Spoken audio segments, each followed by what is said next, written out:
Well, the M Audio Studio video went well, right? Oh. Well, let's give it a shot again then, why don't we? I'm sure it'll be fine. Right?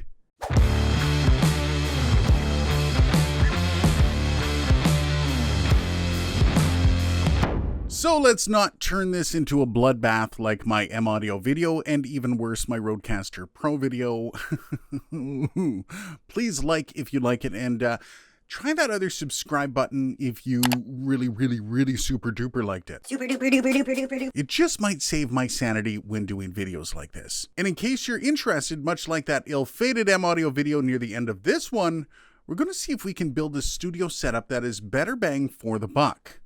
For now, let's dig in and check out what you get in the box when you buy this. You get a USB-C cable. Thank you so much. An XLR cable. Literally, this box is plug and play through and through.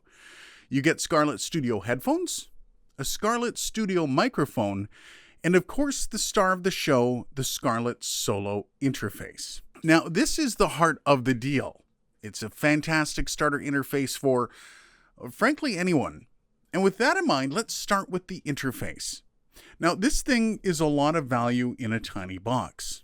For your money, you get one XLR 1/4 inch input for instruments, 24-bit 192 kilohertz. You get 2 1/4 inch outs for monitoring. Its dynamic range is 111 dB A-weighted.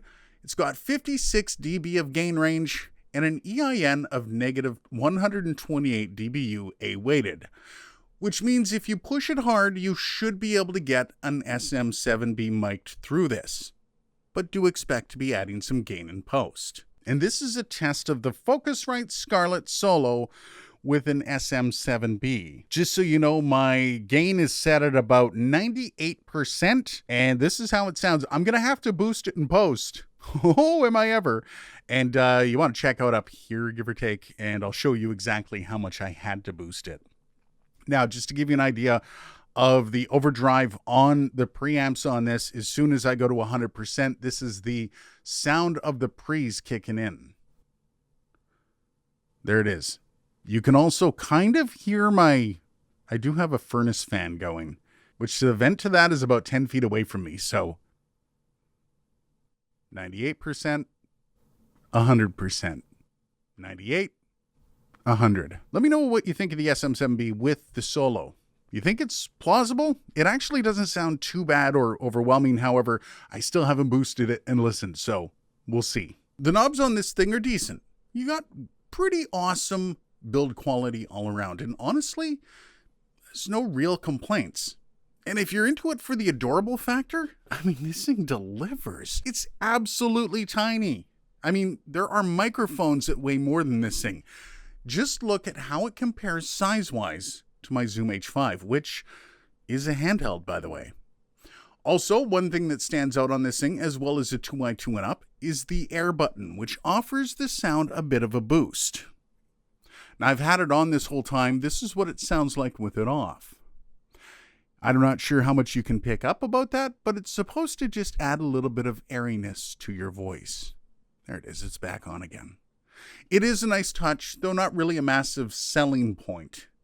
If you're looking for something on your desk that is small and discreet, yet powerful enough to drive your studio, this thing will look good. Next up, we've got the headphones.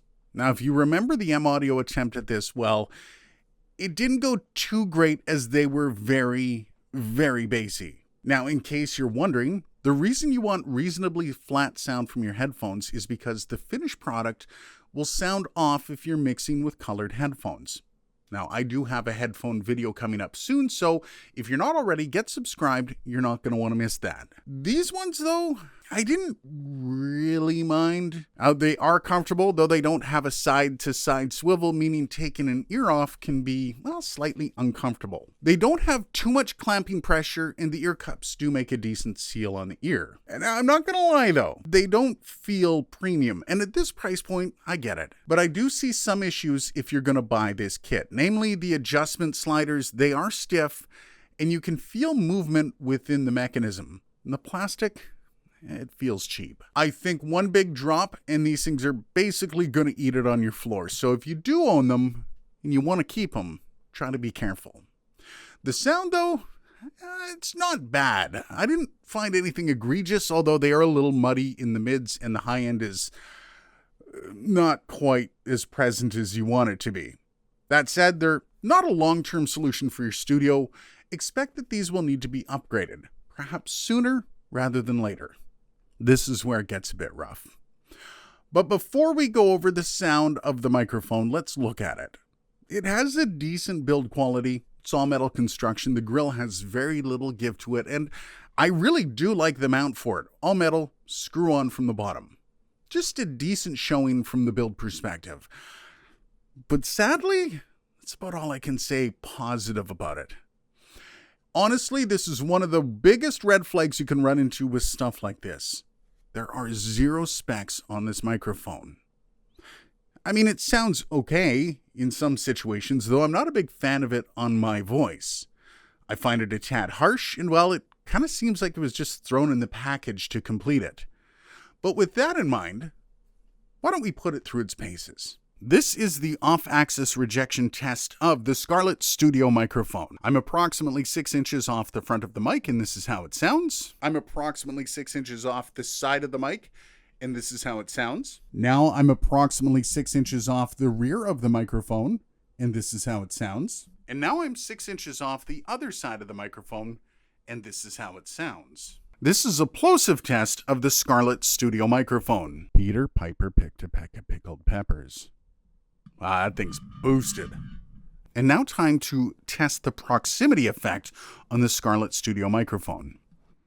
This is me talking about an inch off the front of the Scarlett Studio microphone. This is how it sounds about 1 inch away. This is how it sounds at about 6 inches away. Again, this is how it sounds right up against the grill, about 1 inch away. And again, this is about 6 inches away. Up against 6 inches away. What I find most confusing about this microphone, at one point you were actually able to buy the Scarlett package along with the Audio-Technica AT2020. And in some areas you still can, like in Canada here. I guess there was an agreement of some sort that went by the wayside when all of this was announced. By the way, if you are looking for something like that and it is available in your area, it's a killer combo to start out your studio. The AT2020 is a beast. But with this, at this price point, this mic is a swing and a miss. I'm sorry. Now that said, if you were going to play the which would you buy, the Audio Air Kit or this one, now this one would win hands down.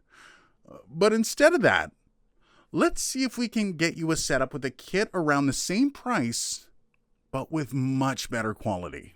Well, the kit is on sale at the moment for $229, but for the sake of argument, let's land in the middle there at $250 and see what we can build.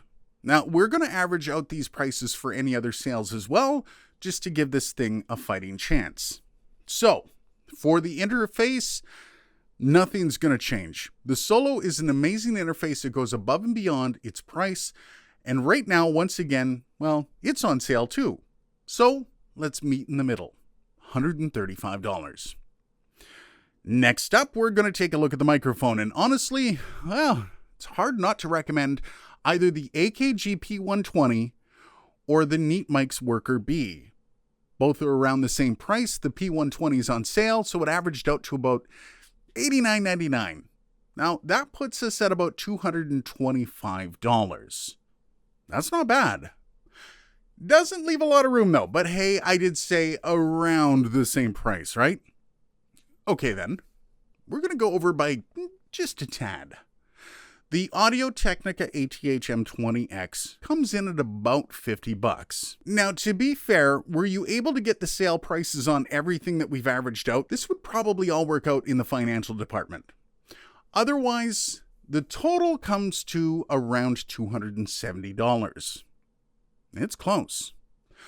But once again, it really does come down to one really big factor here. Resaleability on either of the mics that I mentioned will impact your bottom line. This Scarlett Solo mic has 0 resale. The P120 and the Worker B would be easy sales on the used market. That is something to keep in mind. So would I recommend you buying the Scarlett Solo Studio, that whatever? No. I would recommend the Focusrite Solo. I actually, not even the headphones, no. Just buy the Solo, if you will.